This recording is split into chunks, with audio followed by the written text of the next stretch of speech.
What's up guys, thanks for tuning back into the channel. My name is Chaos and I'm back again with Call of Duty and a couple of other games. Today is a big day in Call of Duty. We've got our Season 2 update, so I'm going to be talking about all the changes over there. But there are some other things I wanted to point out first before I dive right in. Foam Stars is now free on PlayStation Plus, PlayStation the store, whatever. So if you have a PlayStation Plus, go ahead and download that. I will be throwing up some gameplay of that, maybe Friday, I think. Maybe next week, who knows, but I will be throwing up some gameplay of that. As you can see right here, the update for Spider-Man 2 is coming out March 7th. That is essentially a month away. They're going to be adding things like New Game Plus, new suits, and more. A lot of people have talked about Venom gameplay. I haven't finished Spider-Man 2. I've actually been waiting to really dive into it. For when my baby gets here, I am expecting a newborn in a month. So I'm saving a lot of my single player games until she gets here, and that's when I'm really going to dive into Spider-Man 2. You'll see some Spider-Man 2 videos on my channel, so I can't wait for that update to arrive and I could just get to dive into the new, bigger world of Spider-Man 2. But beyond that, let's dive into the new update for Call of Duty. Activision put up the patch notes, so here we have it here. Welcome to Season 2. Biggest season of Modern Warfare 3 ever, blah, blah, blah. We do have some new maps. We've got Stash House, Vista Departures, and DOS House coming next season. I talked about this on the previous video. We've got the new War map, which I will feature in a later video. We've got Horde Point and Team Gun Game. Snipers Only coming later, Juggernaut's coming later, Bounty coming later. Bounty was actually one of my favorite modes in Modern Warfare 2. It's team deathmatch, but whoever gets most kills, they're more valuable, and it switches up from time to time. I really love playing that. I had a lot of fun playing that. We've also got the BP-50, the Ram 9, the SOA Subverter, and the Soul Render for new weapons. The BP-50 and the Ram 9 are available now, while the SOA Subverter and the Soul Render are coming on later. Soul Render being a sword and the SOA Subverter being a battle rifle. We've got a lot of new aftermarket parts. One of them is the aftermarket part for this week, the Tyrant 762, I believe. We've got the new Ninja Vest, we've got some new operators, we've got new events coming every week, and then we've got updates. There's a massive list of weapon changes that I'm not really going to dive into, but a lot of weapons got slightly adjusted. Not a lot of major things, but definitely a lot of slight adjustments. Also, Activision adjusted, the ADS idle sway, so your gun won't move as much when it's just there, when you're just aiming down sights, as well as the hipfire crosshair sway, which allows the hipfire not to sway as much, so like where you looking, you're going to shoot. I mean, it's still not going to be as accurate as aiming down sight, but essentially that's the change there. New challenges that you can see on the screen. You've got the kill feed not being on the screen as much. A ton of bug fixes here. As far as gameplay and unlockables, and there's a lot of bug fixes there as well. Some of the Modern Warfare 2 maps from last year are being added to quick play. Some of the maps of this year, High Rise, Sub-Base Terminal, Underpass, and Wasteland, are being adjusted for some of the bugs that were there, or the spawns were adjusted. And then we have rank play, as usual. Once again, one of my favorite modes. I've been grinding last season's half season of rank play. I did get the final reward as far as the camo. I got that yesterday, earlier in the day, and I pretty much stopped playing after that just because that was where I needed to be, where I stopped. New season of rank play, which is already out, which I do enjoy. Sometimes it takes a little while, a few hours for it to come out, but it's already out, so I'm going to play that later on today. We got some new changes to the Modern Warfare 3 multiplayer rank play. Skid Row, Search and Destroy, as well as Terminal Hardpoint have been removed from the map pool, and Rio has been added as far as Search and Destroy and Hardpoint. So I am going to have to try out that map. I did not try it when it was featured, but I am going to have to try out that map, learn the spawns, learn the locations, and start playing that competitively. All of the assault rifles were removed except for the MCW. The HRM and the Ram 9 are not available as far as SMGs go. The XRK is no longer available as a sniper. You can't use the JAK BFB or the JAK Bullseye anymore. You can't use the Ninja Vest, and you can't use tac pads. There's some new changes as far as what is allowed, and that is really just following the GAs and CDL. Another update is that for SR, you're going to get a lot of SR when you're not correctly in your rank yet, but then when you're elevated above what the game thinks your rank is, you're going to lose a lot more SR. So be careful of that.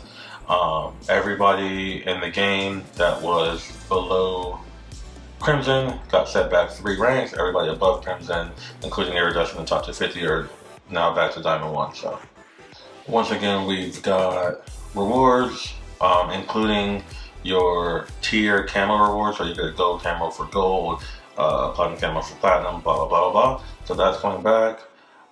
There's also ranked Warzone Resurgence, which is just ranked for Warzone. I don't know if they have the ranked big map anymore, but ranked Resurgence is here. I'm not going to jump into it. I thought about it for a little bit, but I most likely won't jump into it. Most likely won't have time to jump into it.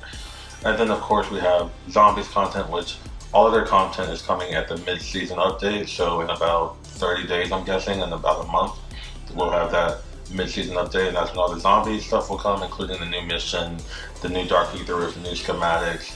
But if you're just wanting to complete challenges, if you're wanting to get your camera grind, Zombies are still a great place to do that. Activision did adjust some of the wonder weapons, so the ray gun and the scorch have been adjusted a little bit.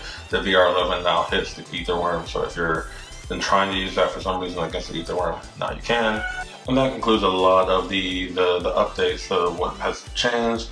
Jumping into Call of Duty now, there was a new, splash screen cinematic. I might throw that up on my YouTube if Call of Duty hasn't yet, but check that out if you can. As far as the Battle Pass goes, here we go. I didn't buy the Black Sail Battle Pass yet. I don't know if I will for this season. Not a lot of things look that particularly great. I know you can pretty much get, blueprints for the Ram 9 and for the BP50. You can pretty much instantly unlock those, and you get 1,100 tokens and 30 tier skips and all of that. But other than that, I don't see a giant reason to get Black Sail this season. I'm not necessarily into some of these skins. They're just dripping gold. That seems like a lot to end the game, so I don't know if I'm actually going to be getting the Black Sail, but if I do, I will show off what is included with it. As always, though, I will actually buy the regular Battle Pass with coins, because I do that all the time. So yeah, the normal Battle Pass that I buy is, sometimes I'll buy the Black Sail if I like what the Black Sail includes, the unique operator, if I want the tier skips and all of that. But this season, I think I'm just going to go and stick with just the regular Battle Pass, get it for 1,100 points. I've got 1,411, or 1,400, so that's nothing.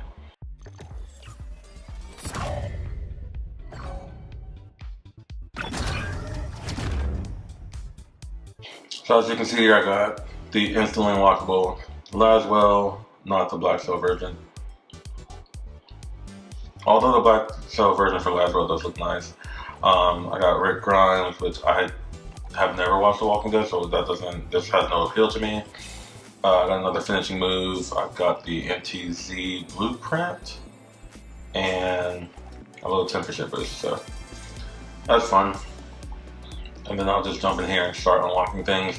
I'll try to go get the Ram 9 soon, and then after that, of course, get the BP50, and then work my way through the Battle Pass. There are 2 events happening right now, and I don't get if they're just broken or what, but the Year of the Dragon starts tomorrow. I'll go over that Friday. And then you have the zombie event where you kill zombies and collect their bones. The first one, you can get an ether tool, and then you get some other stuff, another epic ether tool, some other stuff, a legendary ether tool, and then the ray gun case with 10,000 zombie bones. I don't know if you get 1 bone per zombie or if it's, I don't know how it works, but in zombies, for each mastery gun, you need 3,000 kills. I feel like I can get this pretty easily. This other featured zombie part, I have to get 600 bones from armored zombies. Again, I don't know if this is 1 bone per zombie or what, but I'm gonna go play this later on and come back and talk to you about it again, probably on Friday. These I feel like are coming in the upcoming weeks. Looks like dogs and mimics, I'm guessing, but again, I don't know. We'll see. And it looks like you can even do this in Modern Warfare, just like the multiplayer, and Warzone as well by killing zombies. Probably best effective in the Modern Warfare Zombies mode, but it looks like you can do it here as well. So I'll test it out and see what that's all about. And lastly, again, a lot of content today. I like the start of a new season because it's a lot of things I can start to do. And it looks like the Horde Hunt is 27 days. So to go at your challenges, we've got our first week of the new season. So week 1, we've got the JAK Tyrant 762 kit. Completing 5 challenges, you get that, and then here's the camo that we're going to be getting at the end of the first 8 weeks. And as you can see in the multiplayer menu now, up at the top left, we've got our daily challenges and weekly challenges that you can switch between just by your right joystick. It says our weeklies, and then 55 days. Of course, we know that they change every 6 days, so that's going to be the difference between weekly and daily. And you can press triangle to view all your challenges. I do like this a lot because I can just go in right now and see exactly what I need to change. And also, our level cap should be 450 now, so I will be graciously trying to get that. We do have small map mosh pit, which is going to be fun, especially with the new stash house, which is probably what I'm going to be playing today.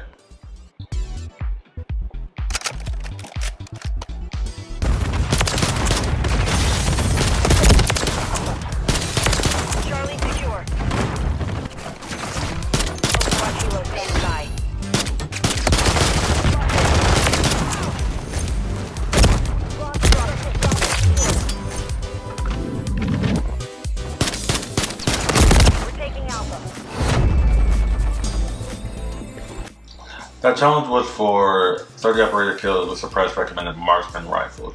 Now, if you don't remember, Season 1 and the preseason, every gun in the game was recommended. So I did that challenge with the MTZ Interceptor just now.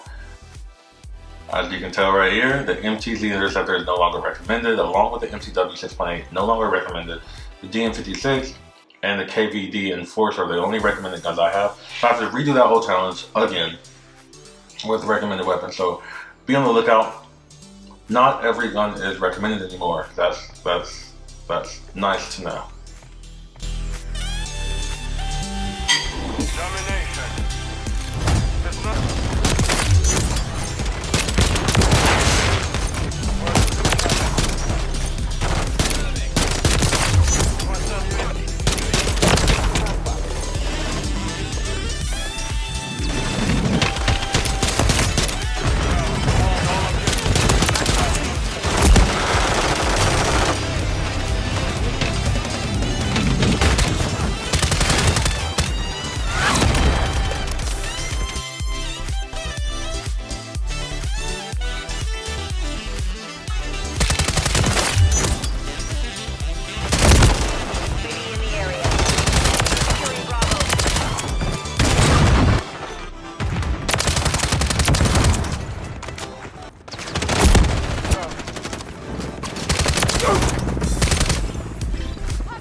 Alright, that was enough of Stash House. It's a nice map. It's definitely pretty small. It's not the same as Shipment. Shipment is tiny, but it doesn't have a lot going on. Stash House has a lot going on. There's rooms, there's things that you can dive behind, and there's things flying everywhere. So it's more chaotic than Shipment in the form of there's so much around in the map. But as far as the map goes, it's not as easy to just like decimate and dominate like Shipment is.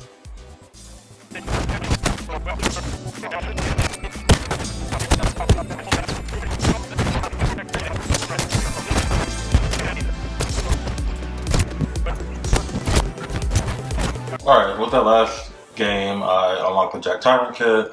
You can see here on my weekly challenges here, I've got the 5 completed, the multiplayer, so now I can go ahead and do this JAK Tyrant for the longbow.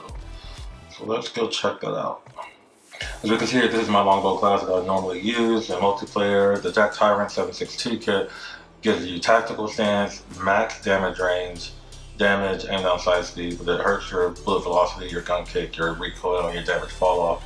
So this makes it a very hard-hitting weapon, but it's not going to be as hit scan as normal, and the recoil is going to take a big hit.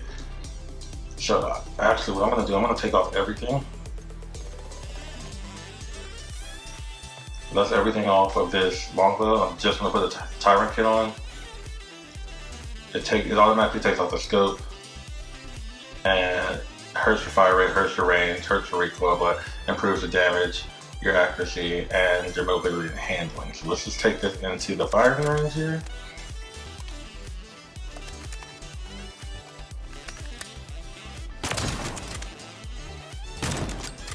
Wow.